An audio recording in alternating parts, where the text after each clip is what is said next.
Berarti jumlahnya jadi 9. Betul. Tapi Aep mengatakan motornya ada 4, boncengnya jadi 8. Dari situ aja udah rancu.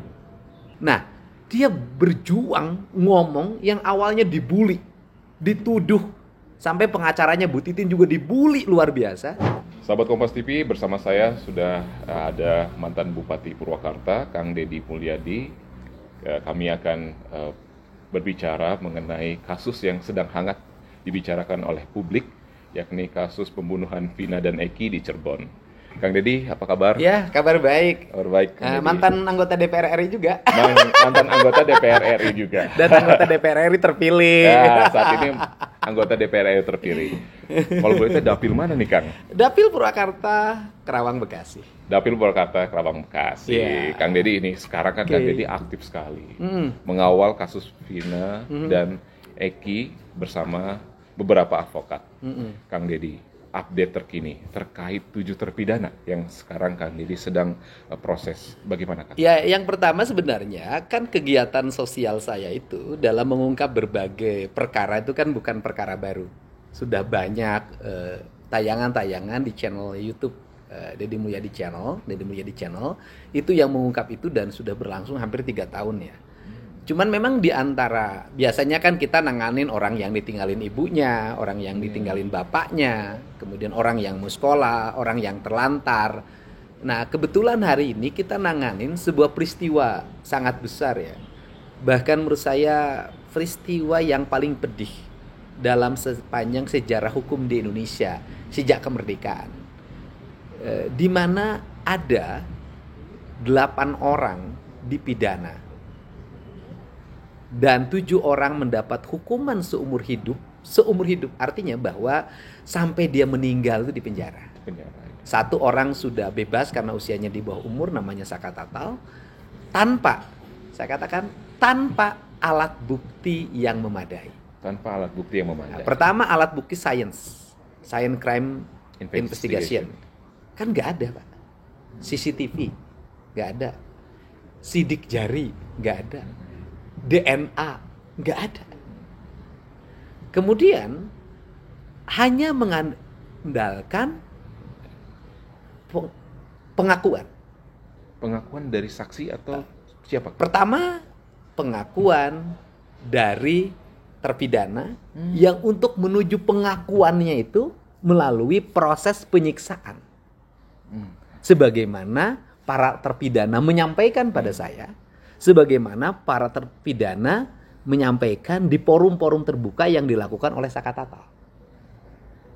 Sekarang secara logika, seorang Saka Tatal, anak yang masih sangat muda belia, sudah terbebas dari penjara, kenapa dia ingin tetap memperjuangkan keadilan bahwa dia tidak bersalah? Andai kata bersalah, psikologinya, ya sudahlah, saya udah bebas. Apalagi? Tapi dia ingin menuntut haknya bahwa dia tidak bersalah. Ingin membuktikan bahwa saya adalah ingin menuntut tangkap. haknya. Ingin menuntut haknya bahwa dia tidak bersalah. Karena dia mengatakan tidak bersalah itu hak dia. Okay. Nah, dia berjuang ngomong yang awalnya dibully, dituduh, sampai pengacaranya Bu Titin juga dibully luar biasa. Tetapi seiring dengan waktu, saya memulai untuk mewawancarai Saka Tatal, mewawancarai Sudirman, bapak dan ibunya, dan terus sampai hari ini saya sudah mewawancarai 112 kan? Responden, narasumber yang dalam berbagai angle penayangan. 112. Dan mungkin bisa mencapai 300 ini saya lihat. Nah, kemudian yang kedua adalah didasarkan pada kesaksian yang diragukan kebenaran dari kesaksiannya.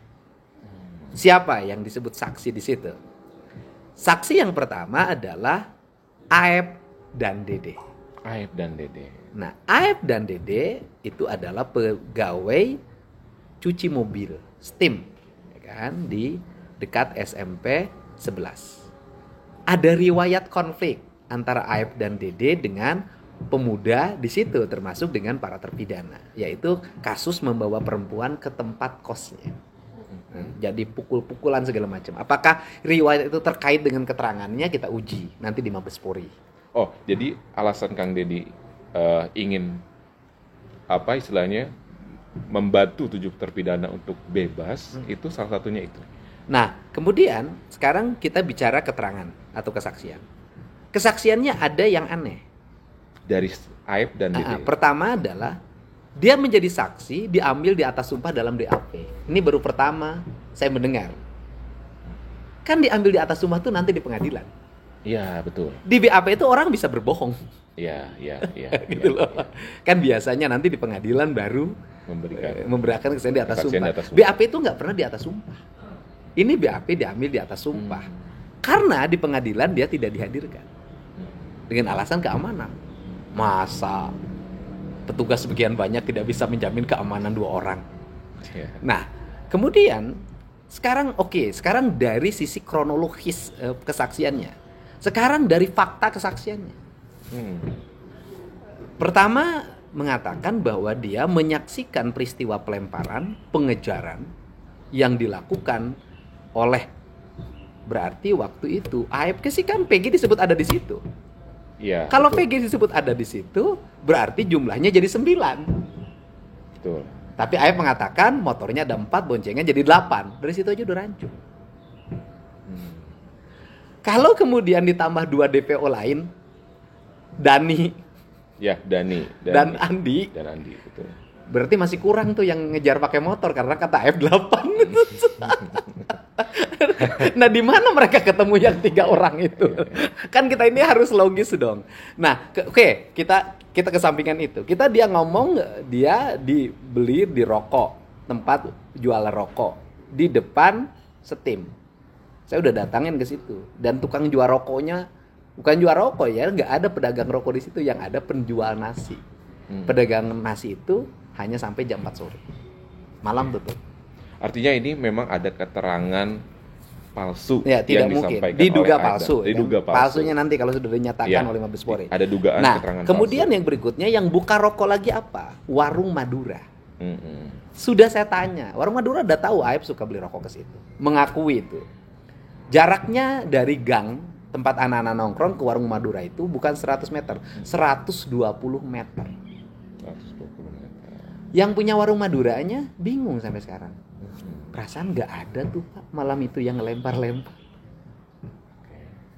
Nah, logikanya adalah kalau Aib melihat dari jarak 120 meter, bisa melihat orang melempar, bisa tahu jenis motornya apa, warnanya apa, boncengannya, mereka masing-masing baru jadi 8 orang.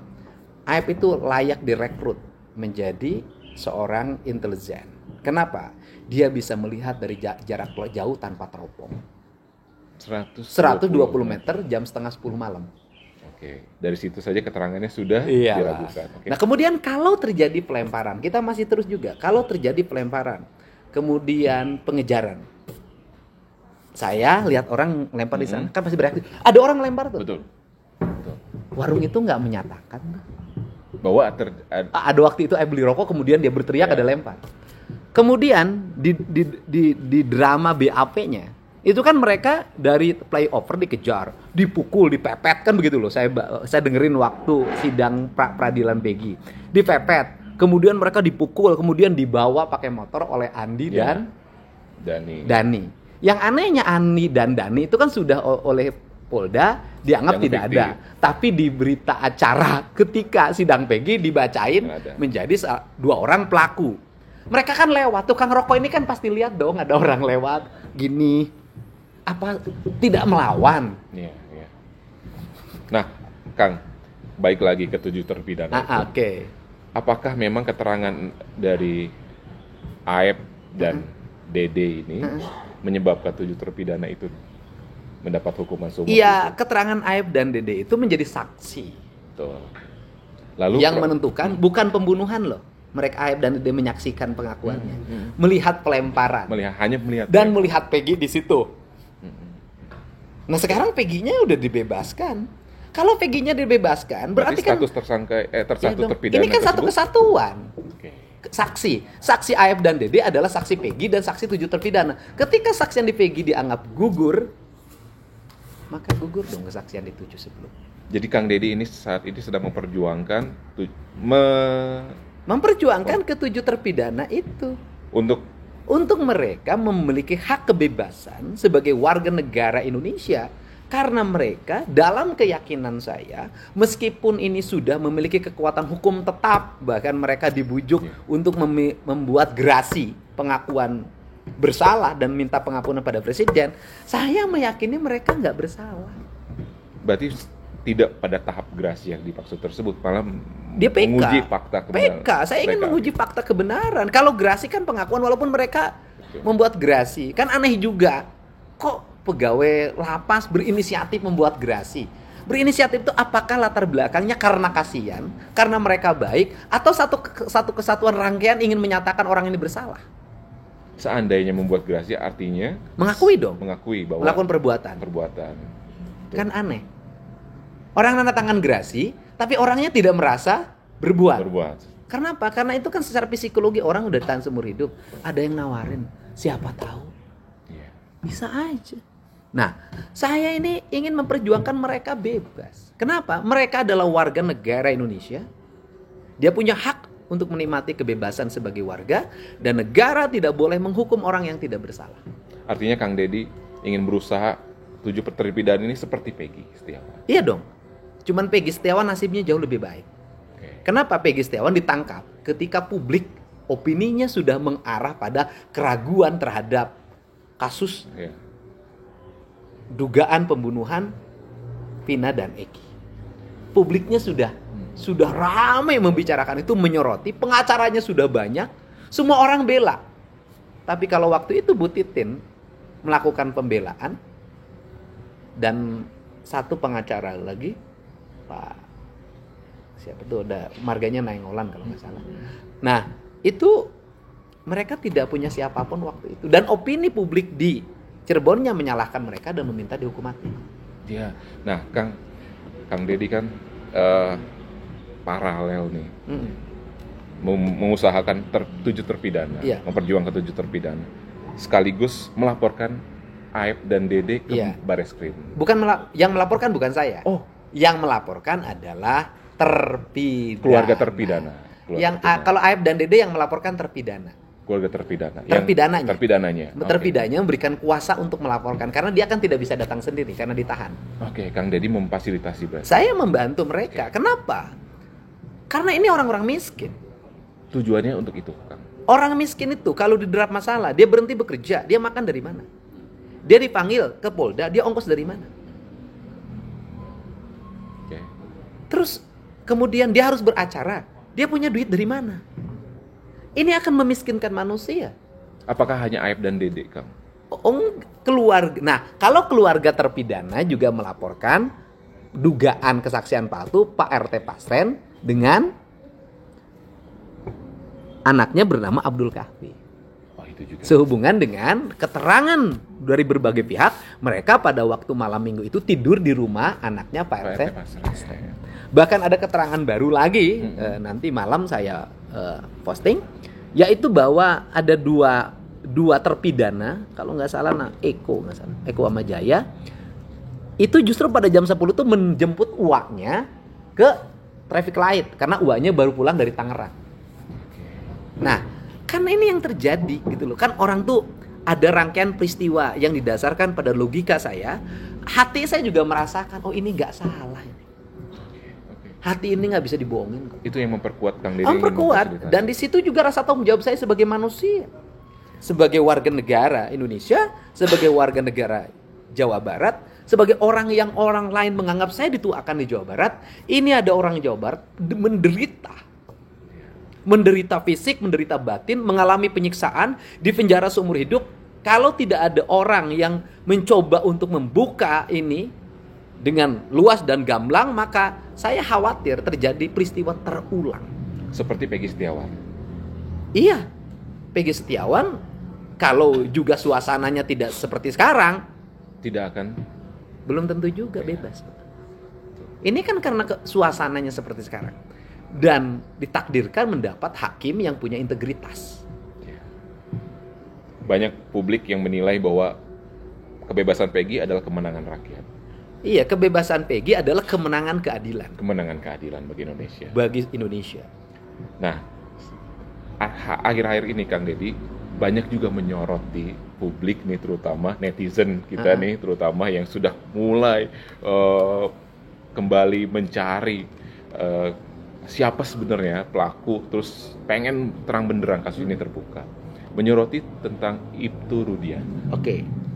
Bagaimana Kang Deddy melihat ini? Ya, Ibtu Rudiana dari sisi aspek langkah-langkah ke depan, kita akan ada langkah-langkah. Dan tentunya yang punya langkah bukan saya.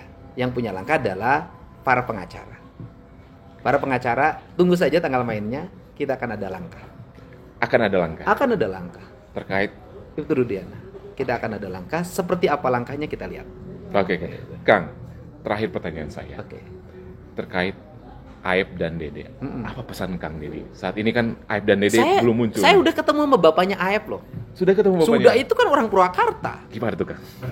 Ya, bapaknya Aep seperti mengalami ketertekanan ya. Aep juga seperti mengalami ketertekanan. Walaupun bapaknya Aep bilang nggak tahu, saya tahu bapaknya suka video call sama Aep. Gitu. Aep mungkin ada pada satu tempat ya, bilangnya kos di Bandung. Walaupun saya makin nggak ngerti kenapa kos di Bandung. Kan nggak kerja di Bandung.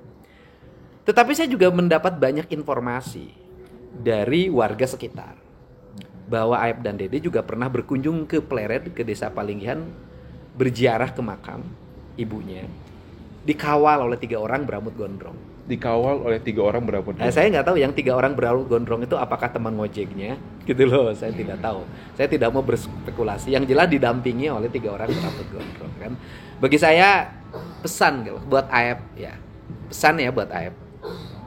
Berkatalah jujur apa adanya. Berkatalah jujur apa adanya. Sudahlah, gitu. Berkatalah jujur apa adanya. Kenapa? Aep itu sama dengan para terpidana yang lain, rakyat kecil. Orang tidak punya apa-apa, pekerjaan pun nggak punya, ya kan?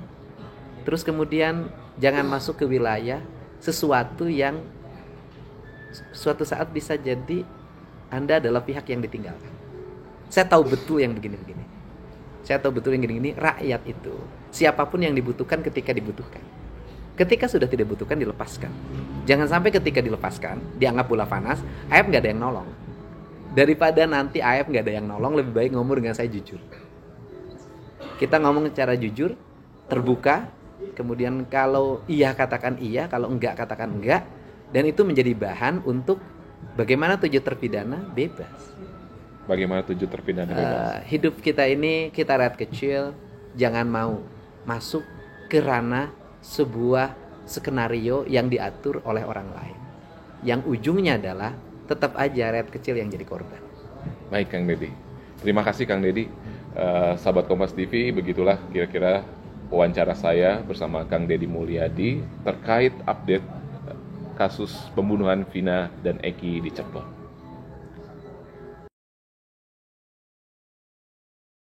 Menjunjung tinggi prinsip jurnalisme dalam setiap tayangan terbaiknya.